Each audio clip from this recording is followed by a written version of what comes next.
my name is Andrew Betwain. I'm the editor of fundoperator.com, and today I'm joined by Angus Milne, the Director of Risk and Compliance at TCI Fund Management. Angus is going to be speaking at our Fund Operator Summit Europe on the 15th of November in 2022 in London. He'll be speaking on a roundtable discussion entitled Redefining Operational Resilience, the Required Budgeting for Black Swan Events, Technology Fail Scenarios, and the Growth of Cybersecurity Threats. Angus, hello, how are you? Good morning. Doing well, thank you.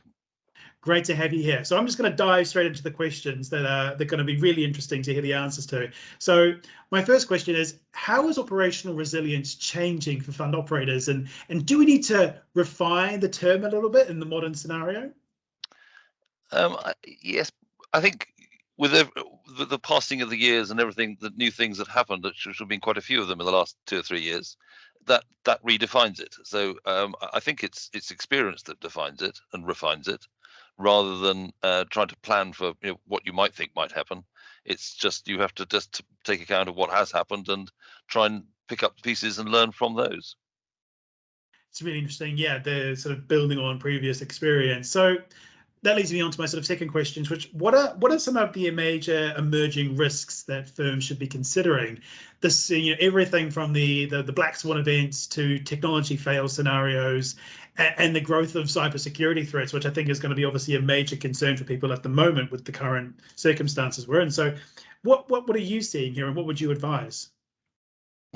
I don't know. I'm always cautious about planning for a black swan event, simply because you don't know what it's going to be, so you can't. So all you hope for is that you have some flexibility in your budgets, in your systems, and that can just take account of the unexpected, something that you haven't planned for, you can't think about. And yes, technology fail scenarios is technology fails. I mean, best will in the world, your broadband goes down. You can't do anything about that, but it sort of happens. I don't know, your someone cuts through a cable outside your office and there's no power. There's all sorts of those sorts of technological fails that are really outside your control. But if you've got alternative power supplies, if you've got that would be brilliant. But not many people either can have them or do have them. We've been through a period whereby we've all had to learn to work competently away from the office on a permanent basis, and now a less permanent basis. Hopefully that will continue. And we've all learned how to adapt to new technologies on video conferencing, on just the use of other alternative technologies that they were there, but we just weren't commonly using them 5 years ago.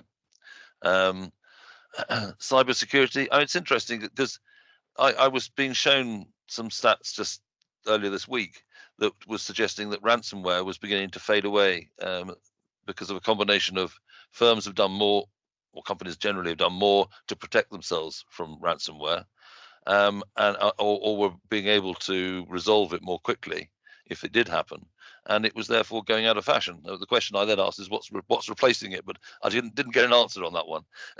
So I think you've always got to be aware of cybersecurity threats. You've always got to be aware of what might come through. It's however quickly you are thinking about it, there's someone out there who's probably much more clever than you are, and can think up a new way of attacking your systems. And it's just a continual battle to keep, if not on top of it, certainly climbing up the hill. Yeah, I think that's a really interesting point of it's a never-ending learning journey, and there's always going to be something new. You mentioned there about budgets and sort of, having a good plan there. So that leads me on to my next question, which is, what are some of the key things that fund operators should be doing now to build resilience and prepare? So that idea of you'll never know what's coming next, but you can always have a good plan and reserve, and or as you mentioned, sort of money on hand and budgeted correctly to sort of ease the shock a bit. Is that your sort of idea of what you would do? Yeah, I think so. And with the FCA's new financial rules for managers, we've all had to be preparing our ICARAs in recent weeks, or will be doing it if you haven't done yet. And there, it's a perfect example of where you're forced into actually thinking about what are the other risks that you are facing, and do you or should you be holding additional capital to protect yourself against that?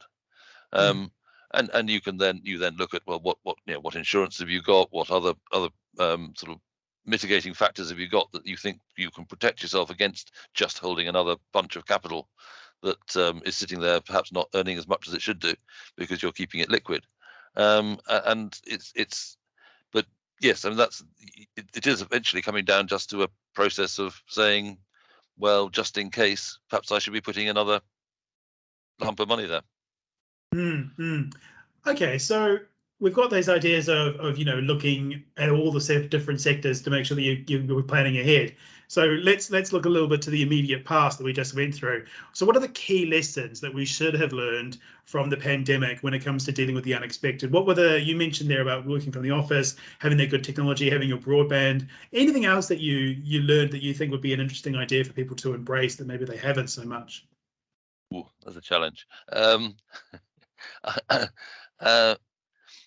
I think it's probably just to recognise that your staff are probably much more flexible and much more capable of adapting to things than we all anticipated.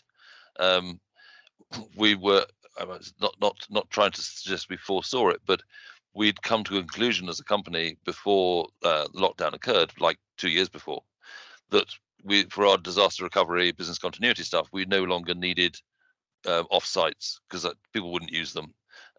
Everyone had laptops so that everyone could be working from home. Why don't we just do it that way? And we'd been sort of building up to this so that each team was taking time off to be working, not time off, to work from home rather, to make sure that all the systems worked and that they could sort of communicate with each other and with the outside world. And we just about completed that process when suddenly we had to put it into practice, which was a bit of a sort of steep change there. But at least we felt we had done some of the preparatory work before we got to that point, and that was really helpful. And you need a strong IT team there to take account of that, because as soon as you don't have everyone in the office, they're being pulled in every direction because someone needs help with that, whether it's just simple things like their broadband doesn't work properly, can they help, to I've got fed up looking at my laptop screen, can I have a bigger screen please? And those are the sort of practical things that we were able to do. Just say, right, send out a whole lot of monitors, and people were able to carry on. And I think it's just being prepared to be flexible. And I think people were and are, and it's just proven to be the case. And I suspect, with loss of commuting time or that gone away, I think most firms are probably seeing a greater hours of work put in by staff.